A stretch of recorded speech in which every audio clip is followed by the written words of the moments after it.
Hello friends, welcome to অর্কন্দানি diaries. তো অনেক দিন বাদে একেবারে বাঙালিয়ানা সাবেকি খাবারের স্বাদ পেতে চলে গিয়েছিলাম ভূতের রাজা দিল বরের চন্দননগর আউটলেটে। তো এটাই ছিল চন্দননগরের ভূতের রাজা দিল বরের আউটলেট। তো আপনাদের ভিতরের অ্যাম্বিয়েন্সটা দেখালে আপনারা বুঝতে পারবেন যে এই অ্যাম্বিয়েন্সটা একেবারে বাঙালিয়ার সাবেকি ফিল করার জন্য এনাফ। ইভেন এখানে ভূতের রাজা দিল বরের একটা স্টার রয়েছে, ইভেন কত সুন্দর মান্দালা আর্টস রয়েছে। আর এখানকার অ্যাম্বিয়েন্সটা সত্যি বলতে কি অসাধারণ। তো অ্যাম্বিয়েন্সটা এনজয় করতে করতে আমরা আমাদের একটু ভিডিও বানিয়ে নিচ্ছিলাম, একটু নাটক করছিলাম। তো তারপরে আমরা সরাসরি চলে যাই মেনু কার্ডে।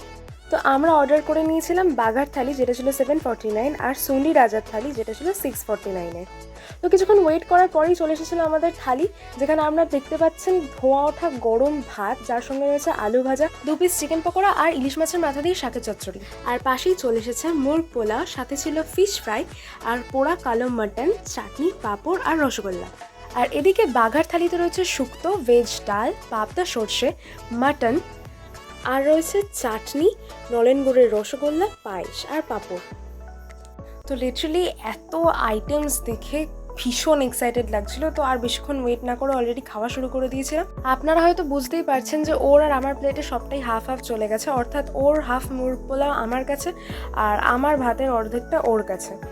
শুধু তাই না, সবটাই হাফ হয়ে গেছে, অর্থাৎ এখানে আমার যে ভেটকি ফিশ ফ্রাইটা ছিল সেটাও হাফ হয়ে গেছে। আর দেখতে দেখতে হঠাৎ করে দেখি আমার পাতের মধ্যে অ্যাটাক। ও মা, আলু ভাজা সরিয়ে নিল যে। আসলে বাঙালির কাছে ডাল ভাতের সঙ্গে আলু ভাজাটা একটা ইমোশন।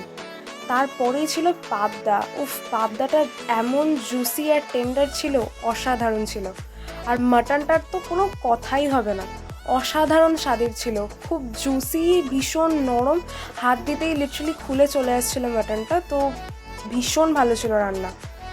তো আজকের ব্লগটা এইটুকুই, আর আমাদের একটা বড় ব্লগ আসবে, তো please wait and like and subscribe.